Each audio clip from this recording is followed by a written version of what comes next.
Hi, good evening, everyone. Thank you for joining us for this event. This event is organized by the LBS Gulf Alumni Association Women in Business. I am Leila Nasser, and also joining me today are all the board members of the Women in Business Group. Suman Menda, the founding member, Omar Ryman, our ambassador, Natalie Peterbin, and last but not least, our newest board members, Anissa Timal and Asihul Ansari. Our event today is inspired by the book, The 100-Year Life, written by LBS professors Andrew Scott and Linda Grattan. This book is about us and planning our future, whether we are 18, 35, or 60. We have been raised on the traditional notion of a three-stage approach to working life: education, work, and retirement. But this well-established approach is beginning to collapse. Life expectancy is rising and pensions are vanishing.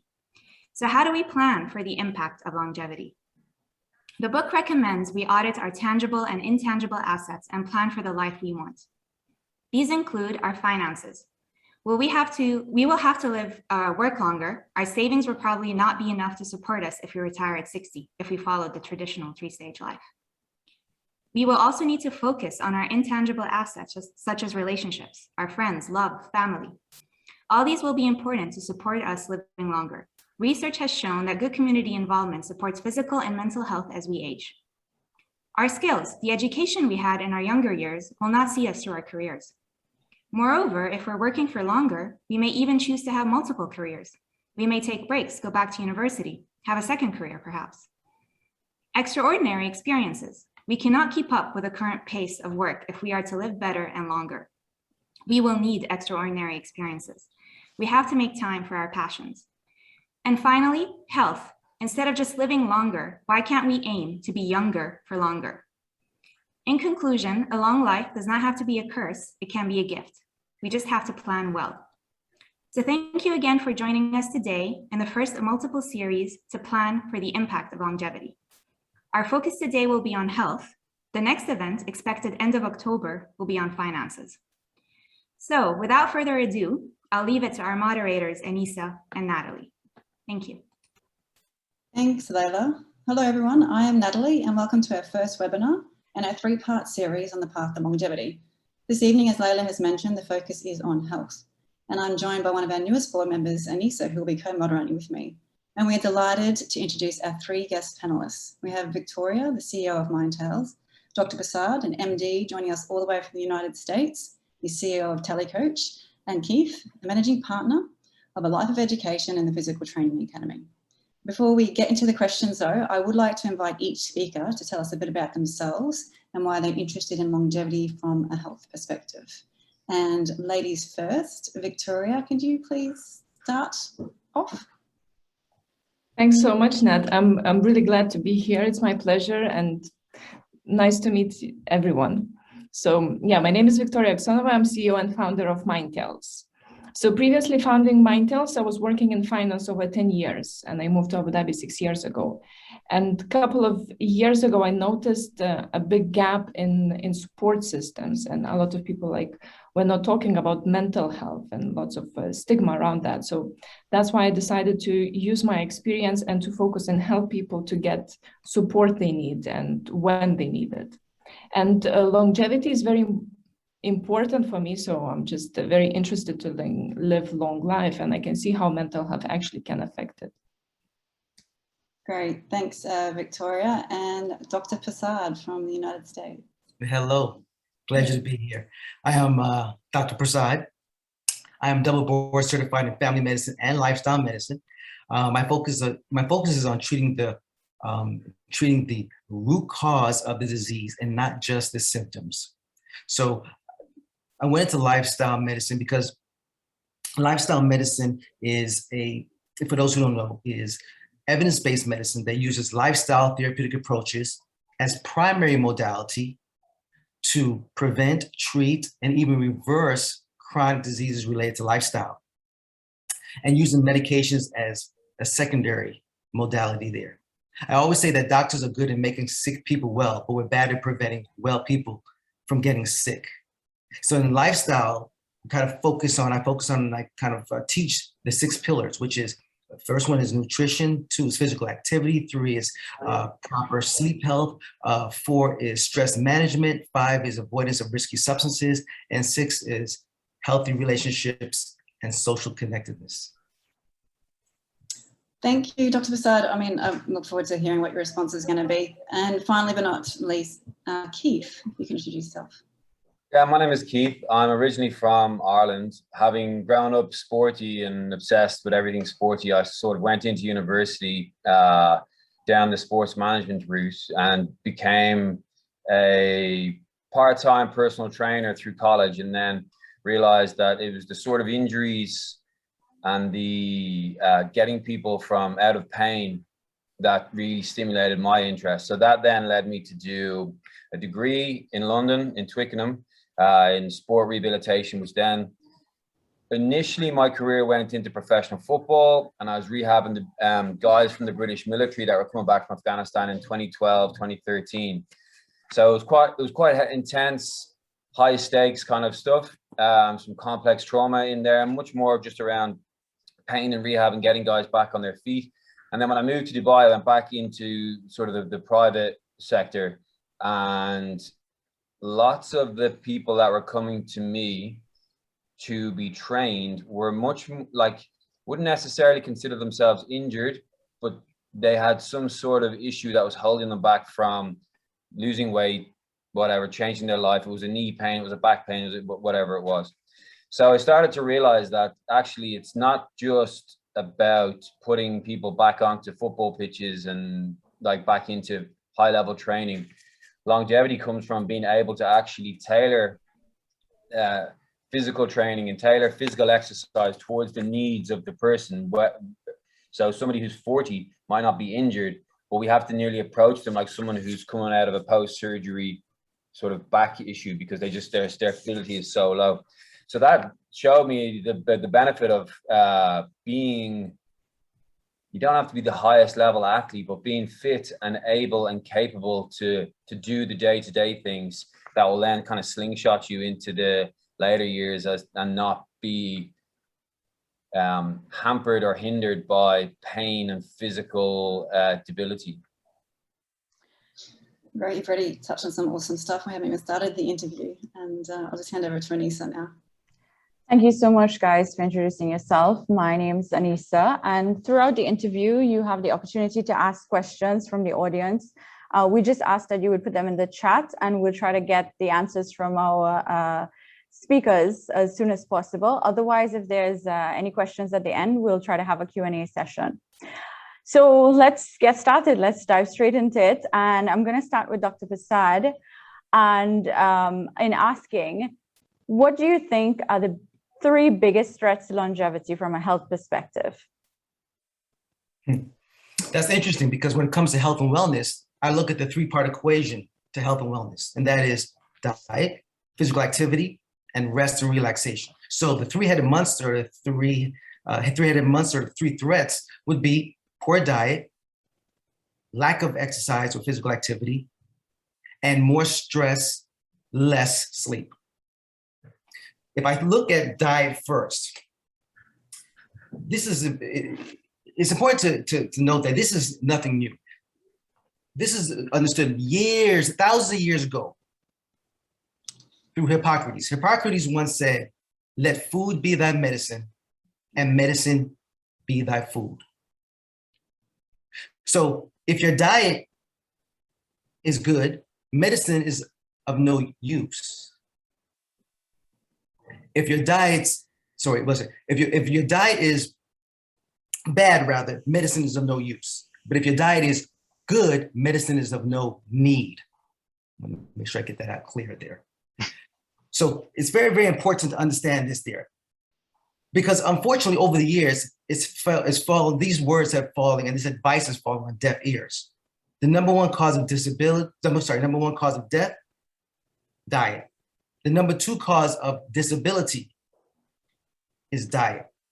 Everything you eat and drink either fights the disease or feeds it.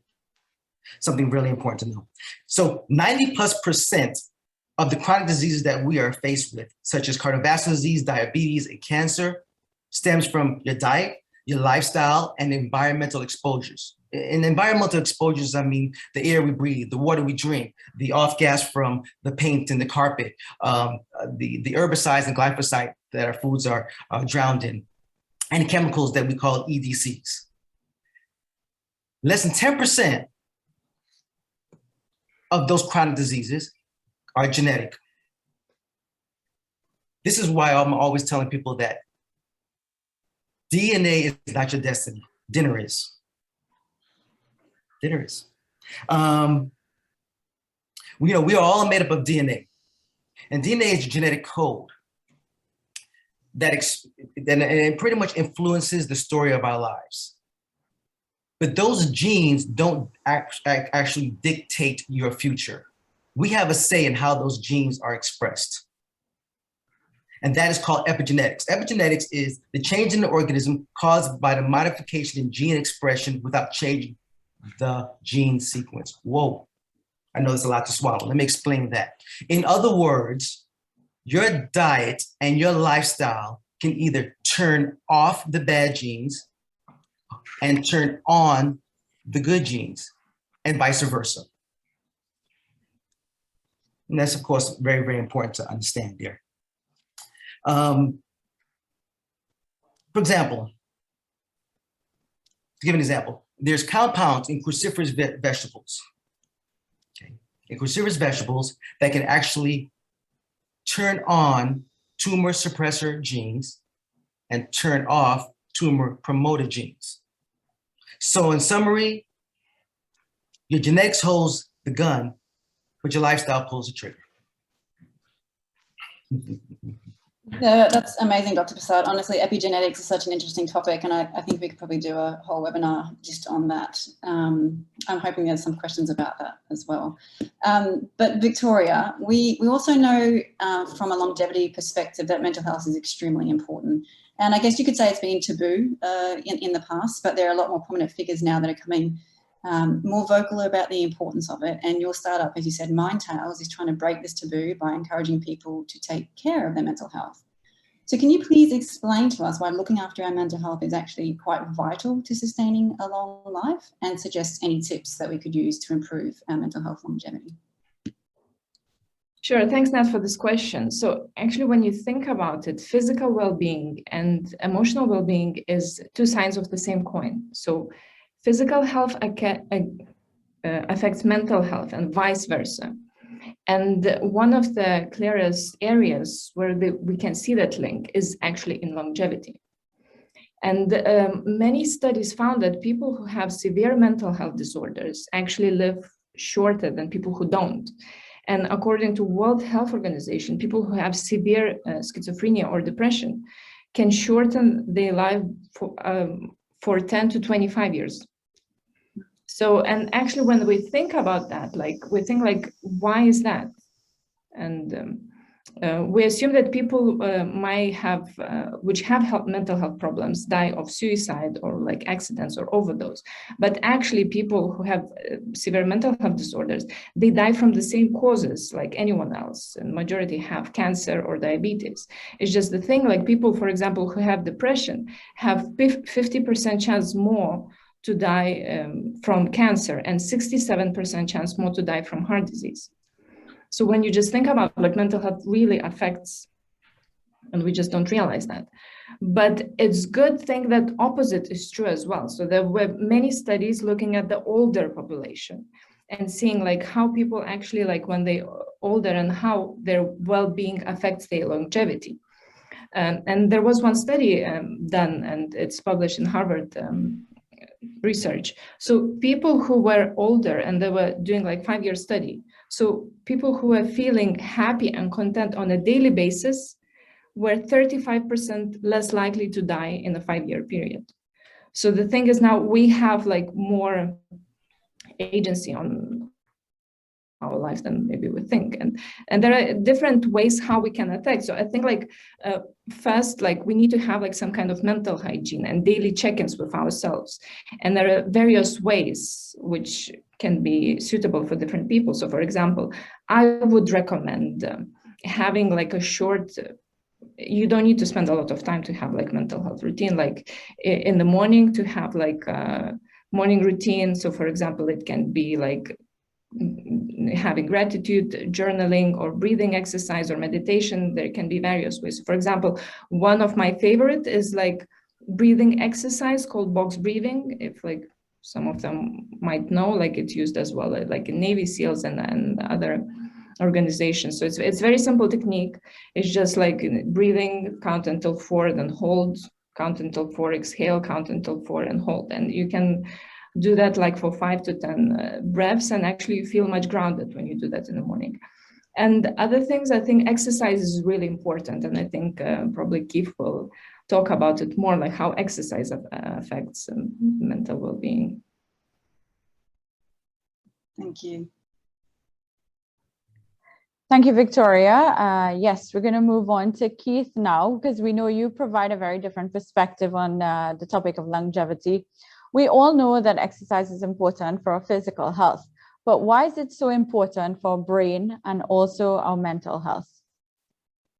Thanks. Yeah, I think myself and Viktorija will probably overlap quite a bit here, because the two of them, one doesn't really come fully without the other.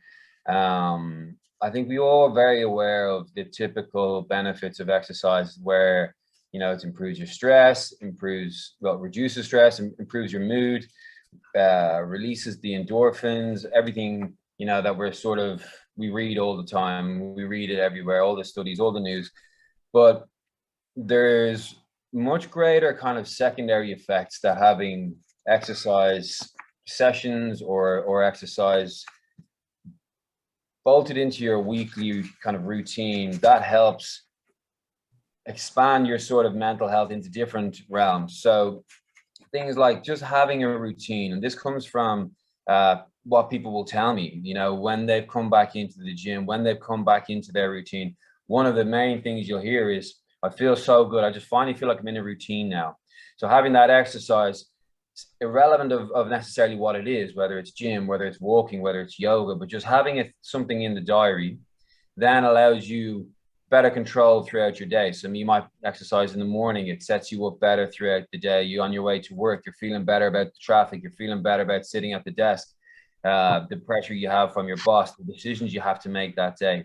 You know, once you've had that exercise session, it leads you into a kind of a more productive, more positive mindset, looking at the world from a more of a glass half full kind of way. It also, you know, that feeling of having control, and that feeling of like, not in our stressful world that we're in now, we obviously want to reduce the stresses, and we want to feel like we have control over the things that are beginning to overwhelm us.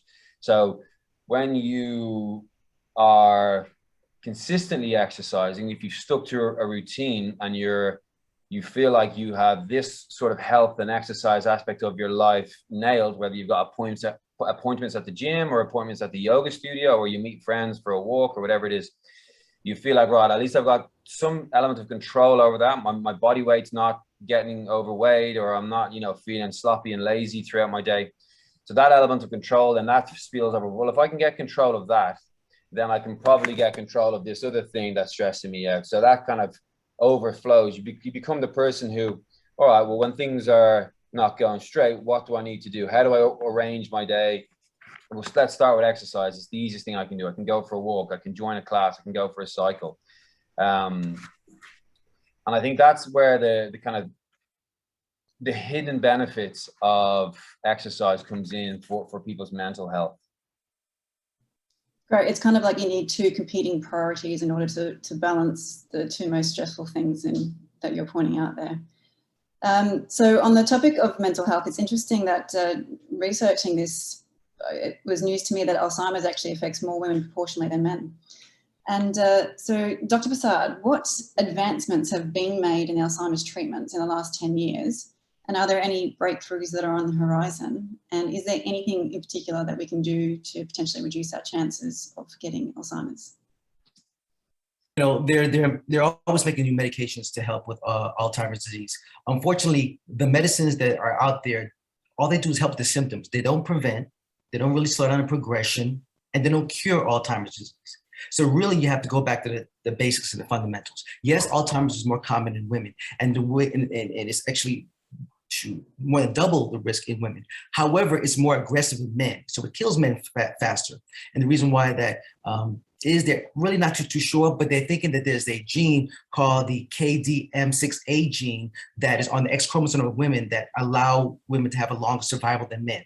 Now, the reason why women are a little bit more prone to getting it, though, is they're thinking that it has to do with the tau protein. See, in Alzheimer's, the hallmark of Alzheimer's are these amyloid proteins and these tau proteins that turn into tangles. So you get an accumulation of these from aging and inflammation, and those things trigger further inflammation, and then they have breakdown in the neurons or damaging of the neurons, which affect the memory. So of course, so women, unfortunately, these tau proteins tend to spread a little bit easier in women. Not only that, you have the estrogen after menopause, estrogen goes down. Estrogen has a protective effect against that Alzheimer's. So that plays a role in it as well. As a social aspect of it, they say that the women who are workers who work tend to have less Alzheimer's than women who don't work. So that's a big factor there. So when you look at these factors and these issues, that you gotta see, that's where you see the differences in men and women. Now, when it comes to the treatment of Alzheimer's, it really, like I said, comes down to the basics, the fundamentals. I use the mnemonic NEURO, neuro. Okay, N is nutrition, E is exercise, U is unwinding, which means stress reduction, R is restorative sleep, and O is optimizing your brain activity. And if I go a little bit too much over, let me know so I can stop and come back to it. But N is nutrition, so important. We talked about nutrition earlier. I'm focusing more on a whole food, plant-based diet. Why the fiber, the phytonutrients, the antioxidants? These are good. The nutrition is key because remember, inflammation is the driver of most chronic diseases, including Alzheimer's. And if you have inflammatory foods, like the standard American diet, the SAD diet, the animal proteins, the red meat, the simple and refined sugars, the oils, alcohol, additives, things of that nature. This is what's driving the disease. And you get more inflammation, you get more of these abnormal waste products in the brain that causes Alzheimer's. So with a good nutrition, that has decreased inflammation, what you do is you actually trigger neurogenesis, which means the production of new brain cells. Yes, we can still make new brain cells even to our 90s. And the production of these new brain cells help with obviously better memory and cognition. And then you also have an increase in the changeability of the brain. Your brain is able to adapt and change for the better. Neuroplasticity is when you kind of have a rewiring of the brain and you form new connections that also help the whole network. Big, huge factor there.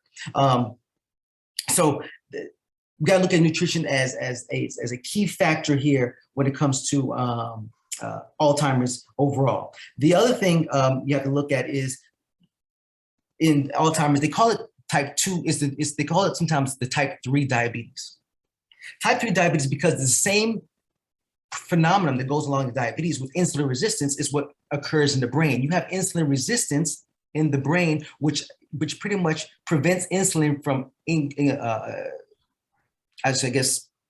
entering the brain, especially the hippocampus, because the hippocampus is where most of the insulin is needed. And that is the memory center of the brain. And when you don't have enough insulin, you have, guess what? You have lower blood sugar. Lower blood sugar in the brain causes shrinkage of the hippocampus, more problems with memory and cognition.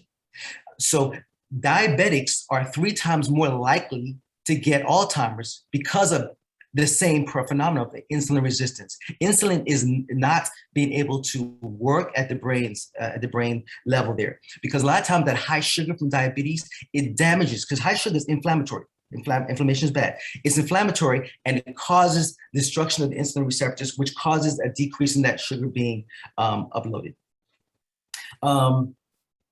Huge. So the diet is going to be extremely important when it comes to preventing Alzheimer's in a nutshell there.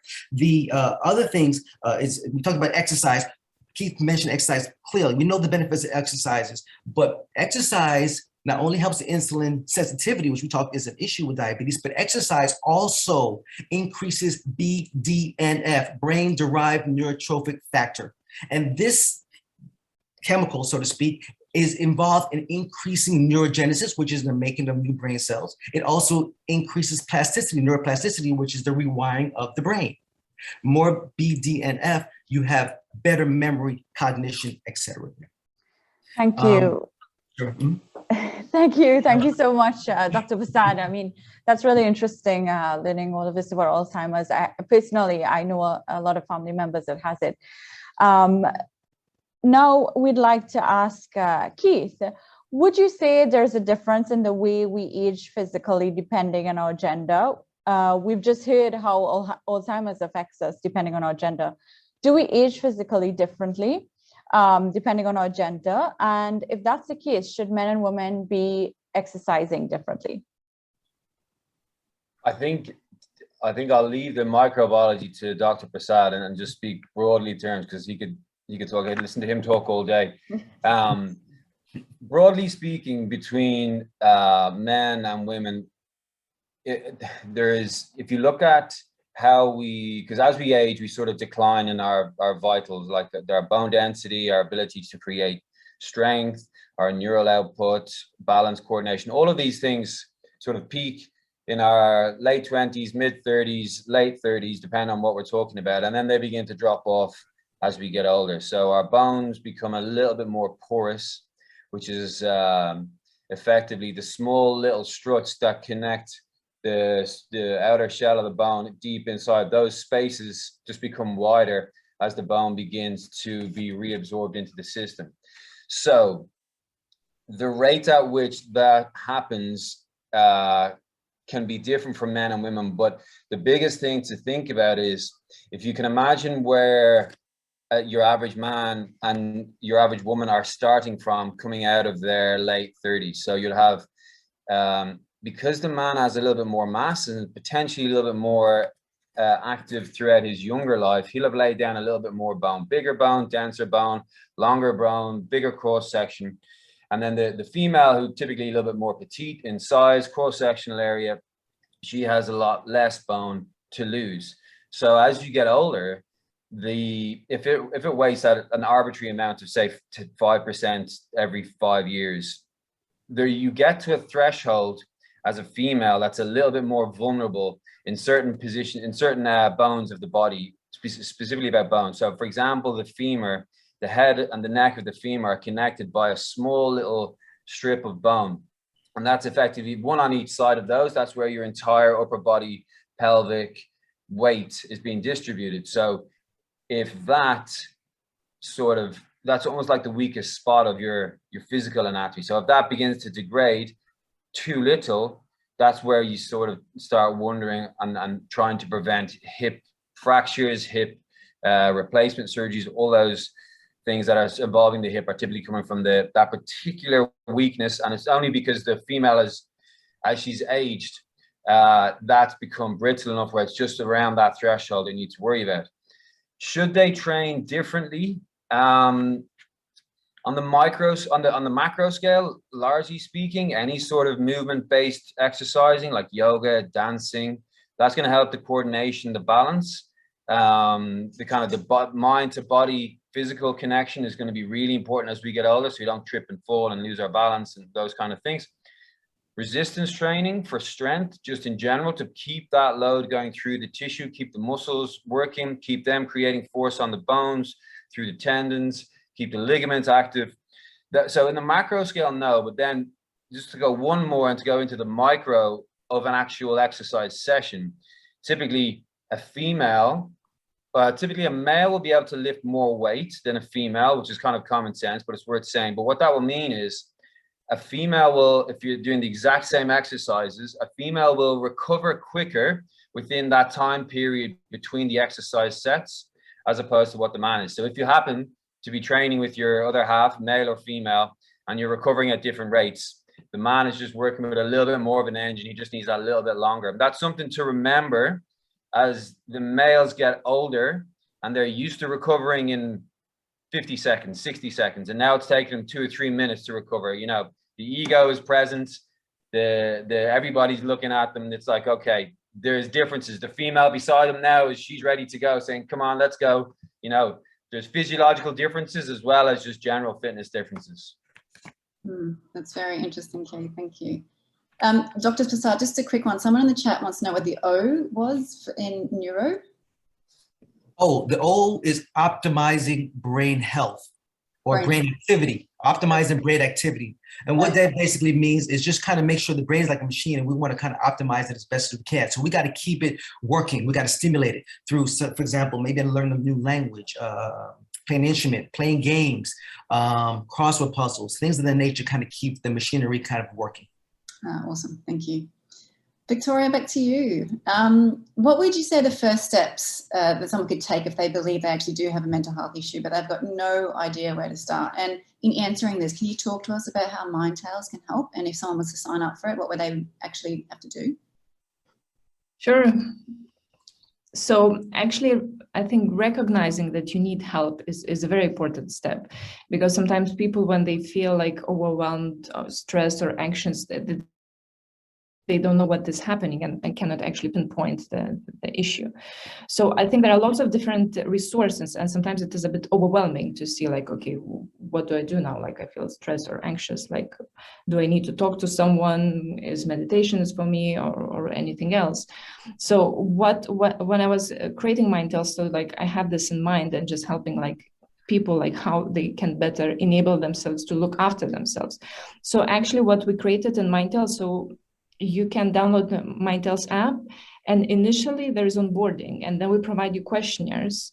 They are clinical questionnaires which used in psychology clinics, and they can tell you like your anxiety and depression symptoms and your score. And actually after, when you finish, we provide recommendations. So for example, if score is low, so most likely you need some kind of more education or certain any areas, and then we provide you with meditation, breathing exercises as well, different wellness exercises based on cognitive behavioral therapy, when you can use on your own time. But anyway, I would recommend as well everyone to have a chat with professional, with psychologists, if the score is higher. And then talking with psychologists, you can then determine like what kind of intervention is best. And there are different types of intervention. And I think mental health is very personal. So that's why you need to take time and to choose which is better for you. Thank you, Victoria. Dr. Persaud, we want to move on to talking about our diet. There's so much advice out there about, you know, what is best for you, and everybody seems to think that they have the best diet. It can be confusing sometimes. What diet do you follow? And for someone who wants to make improvements in their diet, what advice would you give them that provides the most flexibility? Well, first of all, I don't push, say, diets. I push lifestyles. Now, granted, I follow a predominantly whole food, plant-based diet. And that is because it has, of course, the phytonutrients, the antioxidants in there, the vitamins, the minerals, all the things that we need for healthy living there. Fiber, of course, we know is going to help you keep you from being constipated, help with motility, is going to flush out all the excess toxins as well as the hormones, and of course, the cholesterol as well, help lower cholesterol. But it's those phytonutrients that are really important as well. Those phytonutrients, this is why I really push on it. Those phytonutrients have the phytonutrients, not just phytonutrients, the phytonutrients and the antioxidants, they kind of counteract all the oxidative stress. So you have phytonutrients in all the fruits and vegetables that you need overall. And what they do is these antioxidants and phytonutrients, they neutralize the free radicals that we get naturally in our bodies, the natural byproducts of metabolism, and also from our diet, and also from the environment. They neutralize that. The combination of phytonutrients help in decreasing oxidative stress, which affects the endothelium, which I'll come to. Let me go back to fiber. The reason why fiber is so important is because of the microbiome. The microbiome is the bacteria, the trillions of bacteria in our gut. okay, that kind of keeps our bodies working. It is hugely important. When your gut's happy, the rest of your body's happy. Fiber is the fuel, is the food of choice for your microbiome. When your microbiome is fed well, it has a very symbiotic relationship to the body, symbiotic relationship to the immune system. It helps to regulate and is involved in the development of the immune system. It regulates the metabolic system, the endocrine system, the vascular system, and helps with mood, the neurological system, et cetera there.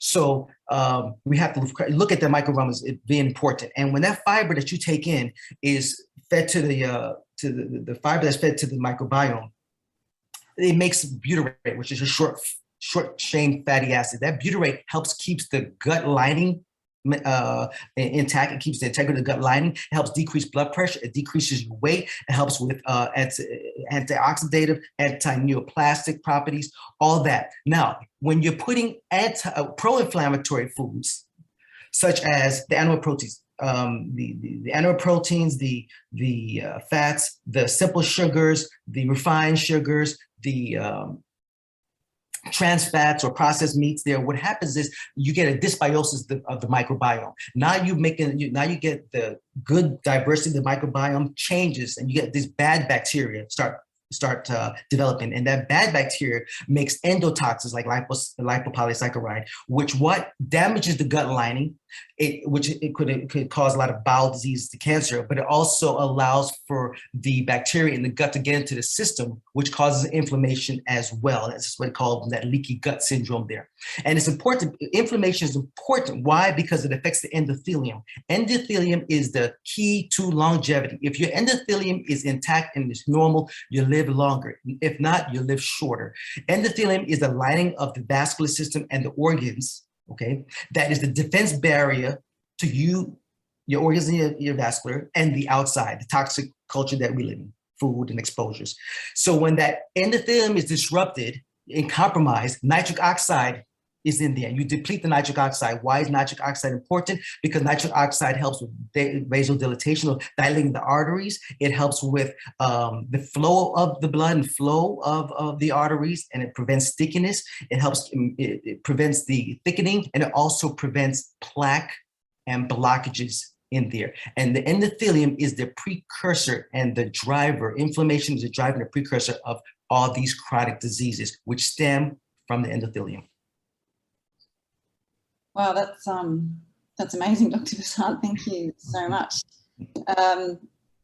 We do have a question in the chat about it, but we're going to address it at the end. So we have a few more questions to get through, just so Beverly, you know that we will get to it. And Keith, look, you've already mentioned in your introduction that you deal quite a lot with pain, you know, returned servicemen. What would be your advice with actually dealing with pain for us that, you know, maybe not in that much pain, then specifically as we age?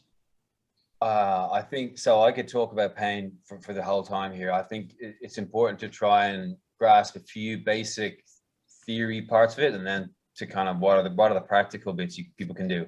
So to understand a little bit about what pain is just to ground ourselves in the pain is created in the brain, in the little bit of brain tissue that's responsible for the awareness of the certain relevant part of your body. So taking a lower back issue, while we feel it in our lower back, where we're actually feeling it is in the little bit of brain tissue that's up in our brain that's responsible for the lower back. Okay, so that's kind of where it's processed. So that feeds into what both Viktorija and Dr. Persaud has said about the inflammation and about mental health. So linking pain to anxiety, stress, and depression is really, really, I think, not quite understood just yet by the wider public. I could almost predict with clients when they come in, we've been going through a rehab program, everything's been great, and then they come in and their back is painful. And I'll find out, right, what kind of foods did you have that day or the day before? Was it high inflammation foods? Was it really pro-inflammatory? Did we increase the sensitivity of all the neurons and all the nervous system in the brain? Therefore, increasing our sensory interpretation of potential threats, and then creating pain. So The practical things we can do, if we just understand that we need to connect the brain to the body in a kind of as an intricate way as we can through the brain's ability to understand what's happening in almost super high definition at every joint. So when we're moving around, our brain gets fed information from all of the little sensory mechanisms, and it tells the brain what's happening below the neck in the body. So if there's a disconnect in that, or if there's a null or a quiet signal transfer, the brain can't necessarily say, it can't understand what's happening at the back. So it begins to create this stiffness, it begins to create this pain in a bid to protect what it thinks might be happening at the lower back. Okay, so you get these back spasms, you get these sort of stiffness and these achiness. So the first practical thing we can do is move, but it's more specific to new and novel types of movement. So like getting up and walking to the water cooler, that's one thing, that's great. That will help a certain amount of circulation and it will help move your back, and that's okay. But if you really want to double, triple down, get involved in a yoga class. If you don't like yoga, get involved in just a stretching session, get involved in a dance class. And not to, the mindfulness and that kind of thing is another separate strategy, but just to focus on the physical movement. When you move all of your joints in all these new positions, you're feeding brand new input to the brain. The brain is connecting very clearly to the joints, to the tissues, to the muscles. So when you go and you pick up the shopping bag, or you bend over in your apartment and you pick something up, your brain is very responsive to what your back is doing to stay on the back issue. So it doesn't freak out and create this panic stiffness, this panic spasm, because you've been dancing, you've been moving, you've been twisting around, turning around, but you've been working at that nice threshold where you've not been overloading it. Viktorija could talk about the mindfulness, and that is one of those, if you can de-stress the brain, we can desensitize the brain to the potential threats, but also just being able to process oxygen and carbon dioxide in the cells of the brain tissue will improve the brain's understanding of the neural input that it's getting from the body, which will also reduce its creation of pain. And then the last thing is the big winner. It's the biggest cliche, and it always comes true, and it's that strength training typically helps the most. So when you get yourself out of pain, start a resistance training program, whether it's body weight, whether it's with a coach, whether it's just something simple, but just try and up the capacity of the tissue, try and up the capacity of the nervous system. That will improve the communication channel, but it'll also leave you at a much higher threshold where the pain shouldn't be a factor. It should be completely diminished. Thank you, Keith. Viktorija, disruption is like the norm now in every industry.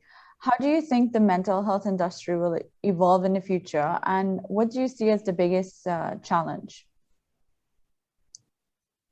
So actually, we've seen a lot of shift since COVID started. And I think like healthcare and wellness was one of the industries where immune to technology, but actually we've seen like how it changed. So now for people, like everyone get used to having like virtual care and telecounseling. So this is, I think, one thing is to stay. Another big trend now is so-called precision medicine and capturing more data about people. So one thing in mental health is a lot of things it's based on trial and error. There are no objective biomarkers for mental health. So a lot of time, like you go to the psychologist and then you tell like how you're feeling, and then psychologists have like book like symptoms, and then they try to see like what kind of therapy is better for you. So now like the thing is like we can actually see how like the usage, because our life, like a lot of now it's on the phone, and how we're doing and what we're doing, we can actually capture the data and create so-called digital phenotyping. And then actually create, depending on like your emotional state, your cognition state, and then give that to the therapist. So then the treatment can be very personalized. So this is another big trend. And in the biggest threats, I think it's just, it depends on every state. It's a lot of regulations. So for example, in the UAE, we have like different, in Abu Dhabi is one regulatory body, in Dubai, another one, the same like in Europe, and as well as insurance market. And in some countries, it's covered by insurance, it's not. So then actually, like, if it's not covered for insurance, so then people might not utilize as much. Thank you, Viktorija. So we've got a couple of questions here we want to address from the audience. Elena, this is something I'm also interested in, since my kids love cow's milk and I can't get them to plant-based. Cow's milk is pushed heavily in the US, presumably for calcium. How important is calcium, and are there any concerns with cow's milk and any alternatives to get the supposed benefits? To Dr. Ewaul. Sure. Cow's milk, I tell you, that's where we grew up. Milk does the body good. No, it doesn't. And that's just a fallacy. And it's all about advertisement. Calcium does not come from a cow. Calcium comes from the greens and the fields that the cow feeds on, number one. Number two, remember, cow's milk is for a baby cow. We're the only race that drinks cow from another animal. You don't see that with any other animals there. Only. But remember, the cow's milk is for a baby cow to grow, because see, in about 2 years, that cow is about 300 pounds. So you need that cow's milk to get that cow to grow to that 300-pound weight in about 2 years. So that's why cow's milk is a lot more protein than sugar, where in human milk, it's more glucose than it's more glucose for the brain, because that's what the brain prefers, is glucose, than the fat and the protein, which is more in the cow's milk. So by giving cow's milk to kids, and when you're younger, what's happening is you're giving all this extra stuff to make you grow, which is not the best thing for you there. Not to mention the hormones that they put in cow's milk, and there's no hormone-free milk. There's some cows that are actually adding these recombinant growth hormones to make them bigger, which gets in your system. But remember, there's no hormone-free milk, because the cows are the cows that give milk are the mothers, and they produce milk after they've given birth, and that's where. So there's always going to be hormones or some amount of hormones in the milk. The problem is, in the cow's milk, there's a lot of dairy and also in animal products. What that does is it stimulates IGF, growth hormones, growth factors. Okay, and what happens is that dairy, those animal products that get into your system, it tells the liver to make IGF, which tells the body to grow. See, now you can, which is good when you're a kid, because you need to grow a little taller and get a little bit bigger. But after a while, you don't need to. You can only grow but so tall. Your hands get but so big. So what happens is that the growth factors, once they finish their normal routine of replacing cells and damaged cells and your muscles and tissues and all that, then what happens when this job is done, those excess IGF in the body that we get from the dairy and the animal protein, they keep saying grow. So now they're telling the things like cancer and plaque to grow. And that's how you start developing cancer, and that's how you just start developing cardiovascular disease, especially from leucine, which is the amino acid, the essential amino acid in a lot of these proteins that triggers the TOR enzyme that initiates the development of cancer, and also stimulates also the IGF to cause this constant growth of cancer and plaque. Thank you. I'm definitely throwing out all my cow's milk when we're done. And by the way, you can get calcium from your plants, like almonds, soy. Soy is good. It's got a bad rep, but soy is good. It actually reduces breast cancer and prostate cancer. So you can get from soy milk and other calcium from green leafy vegetables, things of that nature, broccoli, cruciferous vegetables, spinach. Spinach, you don't get as much calcium for that, because it's bound to oxalate. And when it's bound to oxalate, which is a anti-nutrient, what it does is it holds on to the calcium, so you don't really absorb it as much. So you want to choose more low oxalate vegetables there, and doing other foods, like I said, almonds, which is the biggest when it comes to calcium. Sorry for being so loquacious there. No, that's great, Dr. Persaud, thank you. Keith, I have a question for you.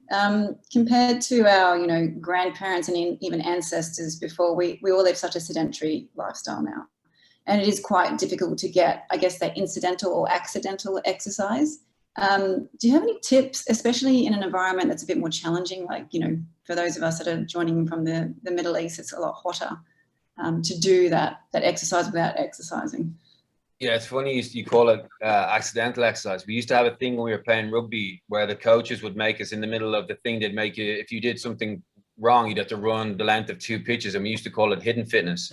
And it was just torture mixed in with something that we were sort of told was relevant and applicable to our task. So you could try something like that. But for when you talk about like being stuck in less inspiring like environments with the heat, or if it's super cold,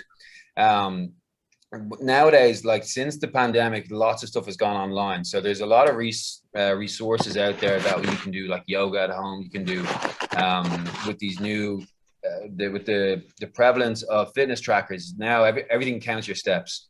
So you can be aiming for 10,000 steps, and that can be as mundane as standing on the corner of your apartment and marching on the spot like 1,000 times every 2.5 hours.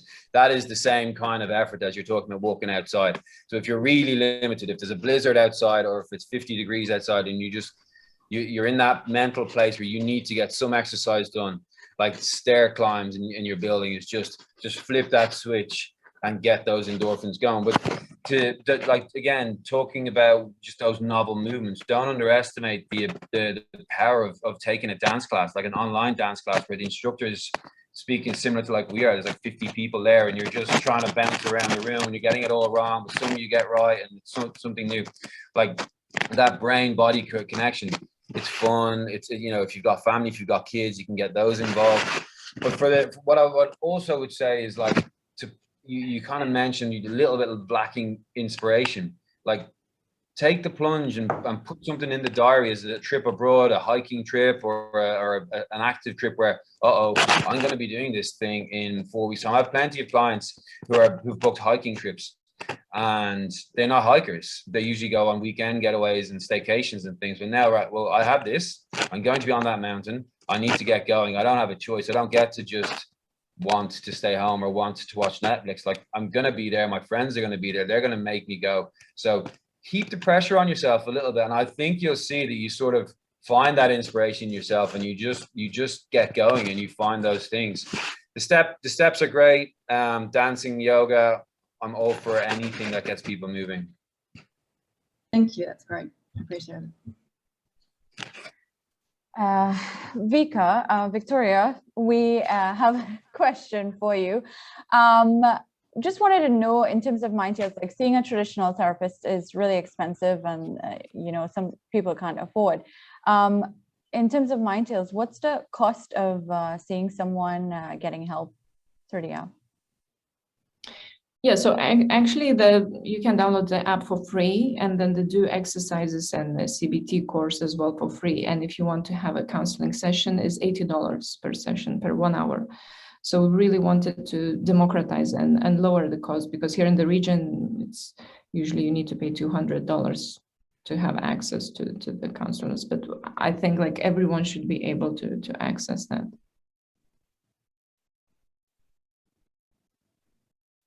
Thank you. We have another question. Can I chime in, by the way? Can I chime in? I'm sorry. Yeah. As far as that, when it comes to the mental health there, which she mentioned there, I like throwing there that it's so funny, because we have to be also aware of the fostering healthy relationships. Loneliness is toxic. Loneliness will kill you faster than cigarettes. It's important. So developing healthy relationships, not toxic, is so important to longevity. And they've even shown that fostering relationships is better over, if you're 50, which is, I'm in the 50s, 51, unfortunately, but if you're 50, by the time you're age 70, fostering healthy relationships will reduce it will help improve longevity, health, and happiness better than blood pressure and cholesterol. And in fact, there's one study showed from a professor in Stanford, said, if you are a man and you want to improve your health, be with your girlfriend. And if you're a woman and you want to improve your health, be with your girlfriend.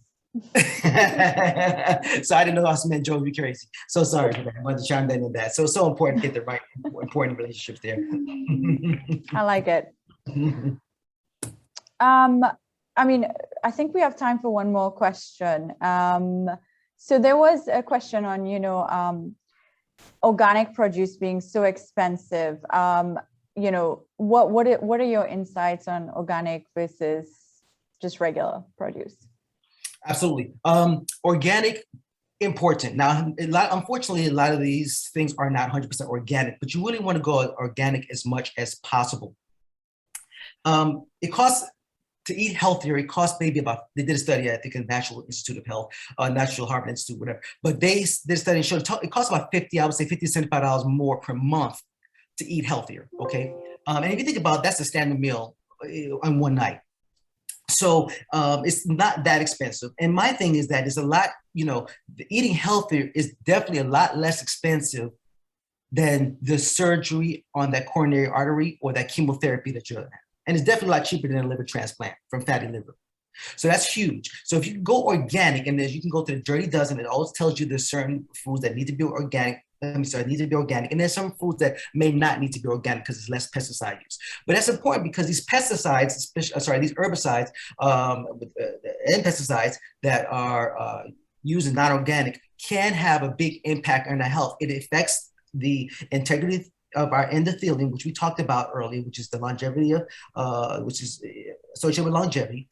But those glyphosates, which is in the herbicides like Roundup, what they do are they're also very toxic to the brain. So some of those toxic like artificial sweeteners and glyphosate can definitely make an impact on your brain and trigger Alzheimer's disease. So if you can do organic to minimize that glyphosate, which is affects the brain, and it's also been linked to colon cancer because what it does is it damages the gut lining and the integrity of the lining because of what it does to the microbiome, which we talked about being so important.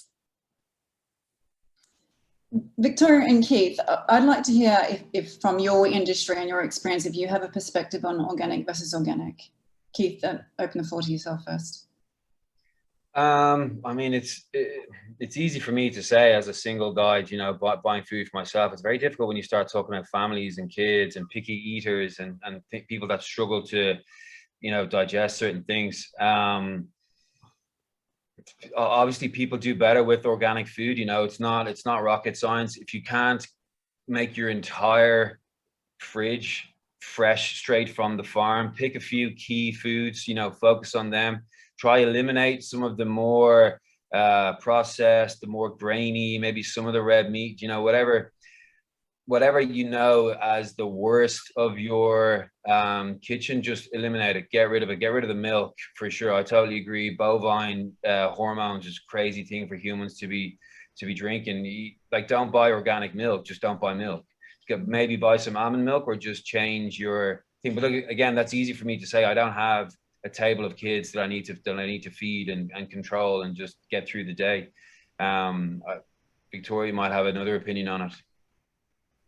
Yeah, so actually, I would like to echo what you said, Keith. And I think like most important is not only like organic or non-organic, but focus on like the whole grain or like foods, which is better to use, because sometimes people like, I don't know, go to McDonald's and they say like, oh, I want a Diet Coke and stuff like that. Like, just first like have like basics sorted, and I think that will bring much more like ROI to your health than just like thinking like and looking at really small details. Okay, so I think we just have we have a couple questions for Dr. Ewaul. So, sorry, the last one was a bit technical. Let me just get it. Okay, Dr. Persaud, I think you mentioned that estrogen has a protective effect on Alzheimer's. Should women be trying to increase estrogen post-menopause? Well, you know, the studies show that women who start estrogen a little bit earlier on can sometimes be helpful for in the earlier stages of menopause versus later stages. Might have some benefit from the mind standpoint there. The problem is because the estrogen has some other baggage to go along with it, like cardiovascular disease, then it's probably best, they say, to kind of hold off on estrogen because estrogens can be associated with, like, say, cardiovascular and also association of cancer and so on and so forth there.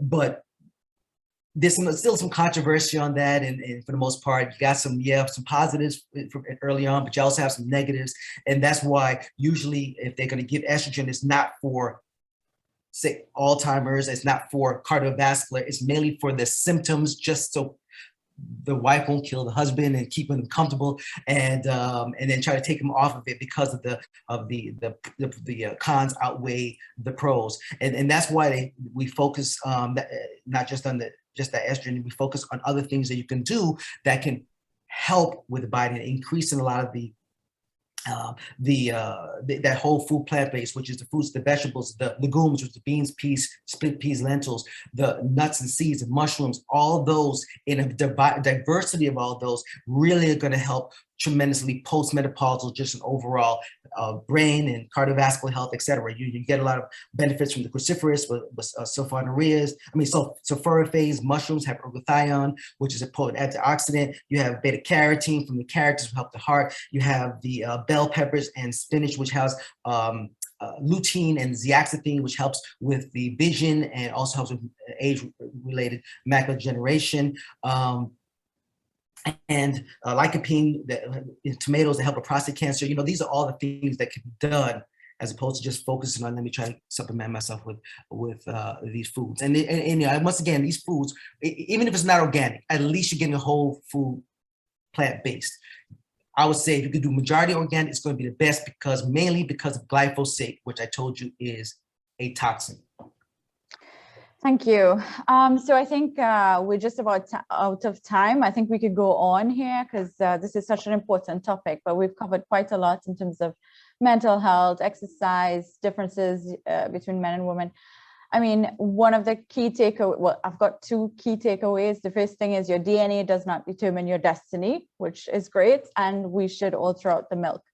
But anyway, I just want to say thank you to the speakers. You guys have been amazing. And everyone who joined in tonight, thank you so much for your time. We know you're busy and it's the middle of the week, but thank you for joining. Hope you learned something. And a special thank you to Evie, president of the LBS Golf Association, who helped quite a bit behind the scenes. So we will be back soon with part 2, which is on finance, and that is going to be aired on the 27th of October. Part 3 is on career, and that's the date's TBA. But if you're interested in learning a bit more, you can always jump on the Women in Business website. So if anyone's interested in contacting our speakers, they've kindly let us share their details, which are up on the screen right now. But until next time, thank you all for joining, and thank you very much to the speakers again. Thank you so much. Thank you. Thank you.